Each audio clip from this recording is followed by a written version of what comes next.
Okay, thanks for having me, everybody. To be clear, this talk changed 30 minutes ago. It was geared originally for really the individual that was seeking a job in more of the corporate field, major career advancement. And I started thinking, man, we're talking about people that are already there. These developers are highly decorated. They're CC everything. They've got, projects that are just fantastic, and they're experts. So how can I make it tie into today? So then I open a Red Bull, and then I drink, and I kill a minute. As you all look at me and wonder what I'm going to say next. Yeah. All right. So the anti-resume is about looking at when you're seeking a promotion or career advancement where you're at currently, or you're seeking a new job. Is that better? Yeah. Is that better? That's better. All right. The anti-resume is about looking at seeking career development where you're at right now, or a new job with a different lens. And that means sometimes we have to pull ourselves out of the viewpoint of, we want this, how do I fit into the box, the success criteria that they consider to be worth the additional dollars that my talent is likely worth, into looking at it more like, what are the things that really matter to me, and doing exercise that require the self-evaluation, kind of that self-reflection Robert Half was talking about, to determine what have I done in the past that have gotten me where I'm at? What are, at this particular role and this particular job I'm trying to get, or career promotion? My short-term goals, what are those? What are my long-term goals? And how does it all tie up? And does this facilitate me getting where I want to be? I can tell you from experience that those are sometimes hard conversations to have, right? Because you're being interviewed in most cases, and so to be interviewing the interviewer is weird. Has anybody had that experience? I'm just looking out, yes. Okay, so we got some Zilcon guys that are like, I have totally done that. This conversation isn't for everybody. If you're still working towards really getting to the place where you're evaluating the employer, or the place that you're looking to be at, then maybe this flash talk isn't for you. But if you are looking at that next step, some things that might help, I've taken some notes, are the following. Understand the business. You want to understand as much as you can the company that you're talking to. And how you can do that, it's real easy. You guys are all very intelligent, so researching the company, taking a look at their financial health, trying to learn as much as you can on the Indeed and the Glassdoors of the world to find out, what their company culture is like, And those kind of tools help prepare you. One very valuable thing that I recommend, whether you're going in for a promotion where you're at, or you're seeking a new big leagues job altogether, is come with an agenda yourself. That is, again, after doing the exercises of a self-evaluation and reflection and where you want to be and can this place do that for me, having those bullets and being prepared kind of takes you out of the hot seat, like the sweat stash, like I have right now. Can you see it? Like I have a sweat stash. The buttons aren't helping. But seriously, we all feel uncomfortable when we're in that seat and we're being asked these questions, like we're the only person that, is on the seat. And truly, they're in the hot seat as well. So understanding, what does their org chart look like? These executives and decision makers will definitely put you in another league, right? Not the individual that's just answering the questions that they're asked, but comes prepared with an agenda, with an understanding of their business, the hierarchy of who's there currently, and talk about the things that they really want out of the job and that they can add value to it. Another good thing to think about when you go into a situation where you're asking for a promotion, more money, or can I have this job, please, because I'm definitely qualified. I see at least there's like one person laughing. Thank you. I thank you. Okay. Is always be ready because it's going to happen. They're going to do things, if it's a large corporation, that are based off what they call the STAR interview process, where they're going to ask you, tell me about a time where you've ran into a difficult situation, and then what did you do about it?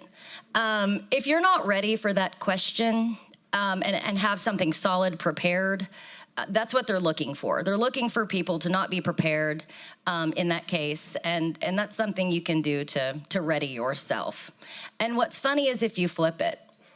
So you ask questions. These are some example questions that you can use, such as, what do you like about your company culture now, and what would you like to change about it?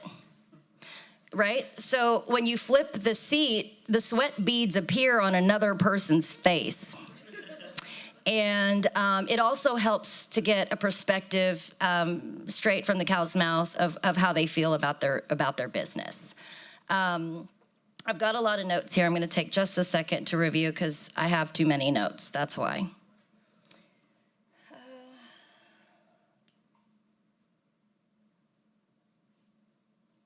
So negotiating. It's up there with one of my favorite things to do. Yes, okay. I thought you were telling me peace. I've got 2 minutes, okay. Okay, guys, 788. No.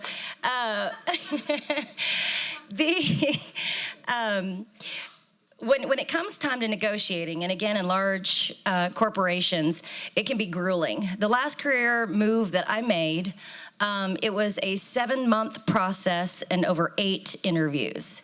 And it's serious. So once you've gotten past being the lure and, hey, I'm the candidate to call back, into now we've gone into interviewing the company, like, man, are you sure? I don't know if I want to come here or not. Remember that you really clearly identify the things that were on your self-eval list. Prior to getting your offer letter. There's that time between your interviews, multiple interviews, and receiving that offer letter, and that's the time to really make sure that those things are clear. That's really all I have today about getting a baller job. Does anyone have any questions? I do. Yes.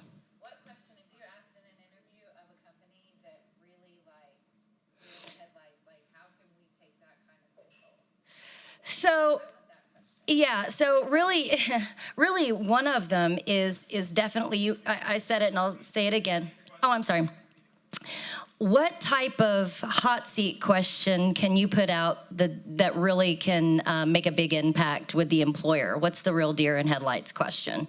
One of them for sure is what do you like about your culture now and what would you change? That's an easy one. And then you can always ask, this is kind of a difficult, and it's 3-part, but what are the initiatives that you have on the horizon that are going to change the way that you do business today? I mean, that one's a long one, and it's hard. And if that person doesn't know the answer, that's really going to make them be nervous, because it's really important for somebody that's interviewing a candidate to really understand, what are the business initiatives here? What was your annual revenue? Where are there deficits? What hole can I plug, right? What problems are there? So really that's another one, is what problems are there here? Anything else, guys? Yes, sir.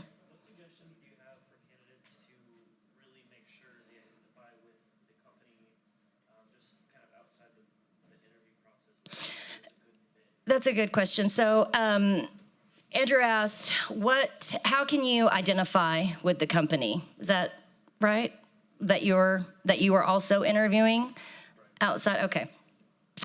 I do relational sales. It's very, very important that you do a number of things.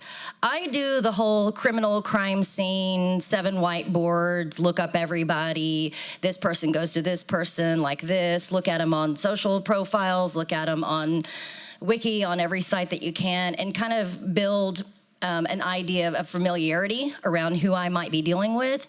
But if I'm in the meeting and I'm already across from the individual, I'm looking for cues on the walls and with the person that I can relate to, or tell a story of something that I feel might, very short story, not a long story. I'm gonna backtrack. Do not tell a long story, even if you're asked. They will hate you.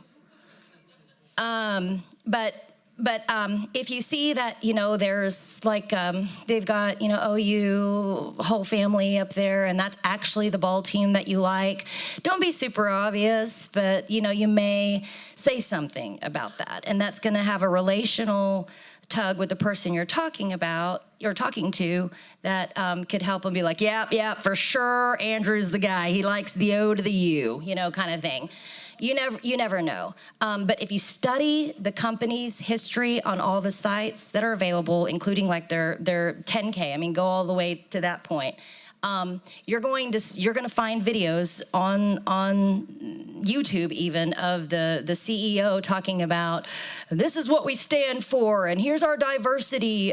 Here's what we're, you know, looking at doing for diversity and inclusion. We really care about that, or we care about, you know, conservation, or we really care about, you know, whatever their things are that they care about outside of making money or producing what they're producing is a great way to connect with the company that you're seeking to get employment with.